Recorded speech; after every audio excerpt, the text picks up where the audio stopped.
Wow, that guitar was awesome. I hope you guys wrote down Steve's tips and tricks. Coming up, we have a story about Mysterion, the mind reader. He can control you and look into your eyes and read your thoughts. Mysterion will blow your mind. Hey, Kayla, can I ask you for some advice? Yeah, what's up? Well, see, the thing is I've been dating my girlfriend for a little while now. Yeah, she's kind of hinting towards marriage. So what's the problem? Well, see, with these kind of relationships, there comes the 3 rings. Yep. Well, first you have the engagement ring. Yep. Then you have the wedding ring. Oh, yeah. And then comes the suffering. Okay, Matt, I can't help you with that one, but maybe your next story will help give you some insight about romance. Here's Kate Garbino's story about love and marriage.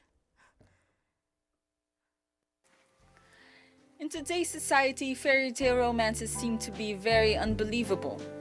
A lot of teenagers think that magic in love doesn't exist, that all girls and boys are doomed to have a heartbreak in the end, married or not. But there are some cases that fairy tales do exist, but it requires at least one factor, and that factor is love. Join me on this next segment as we look into 2 different couples as they discuss what it means to be in love. Francis and Therese Baduria have been married for over 15 years now. They have 3 kids and living in a small house in Scarborough. My name is Francis Badria. I'm working for Royal Bank as a compliance officer. I'm Therese Baduria, and I work for a property management company as a property manager. We met in a boat cruise. We have a party for the bank. Her aunt also was working for Royal Bank, so her aunt cannot go there. So instead, she went there with her cousin.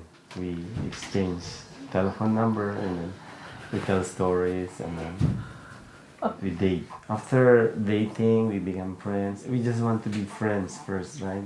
And we become boyfriend and girlfriend. And then we plan to get married. But we were engaged of November 11, 1992. So we met in August.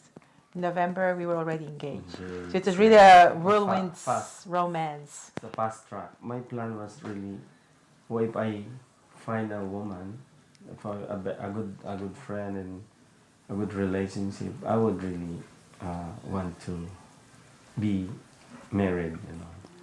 Besides the qualities, we go to church. That strengthened my decision to get married.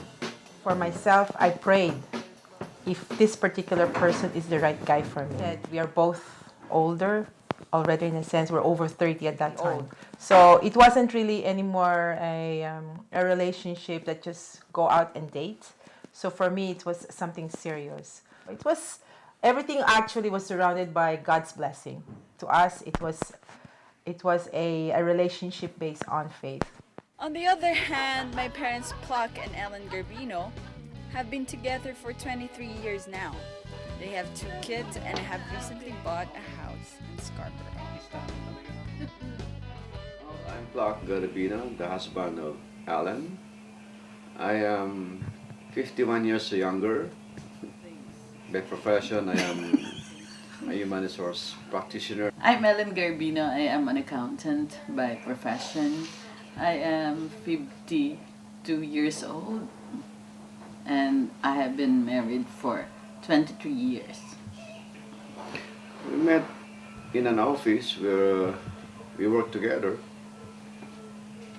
She worked with the accounting department and I worked with the human resource department. She always went to our office just to see me because she has gotten crush on me. No, that's not the truth.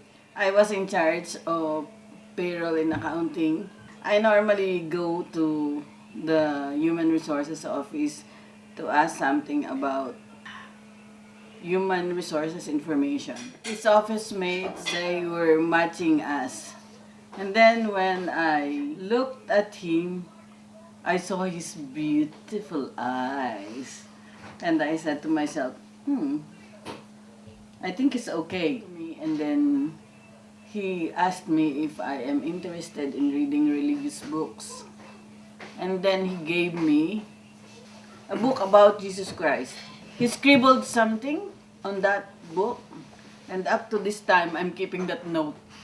It's in our album. Then you answered yes. I think we enjoyed ourselves together as boyfriend and girlfriend. So it took us 3 years to really get married. But during the 3-year period, we were always together. I know all his past relationships. We were the very best of friends. Although beginning a new life with your loved one seems to be very exciting, it's not all that happy. Sometimes you have to endure challenges you face together. We had some problems with financially. I think there was a time when he doesn't stay too long in a company. If my principles don't jive with the principles of the management, so I usually resign. I don't care whether the consequences would affect our family greatly. I just resign. Anyway, God was so good, so we overcame that. You know, the point of losing someone you love so much. He had a skin problem. He was sore all over his body. It started with the forehead, and it went up into his arms and the entire body. He can't eat anything at that time. His diet was very limited.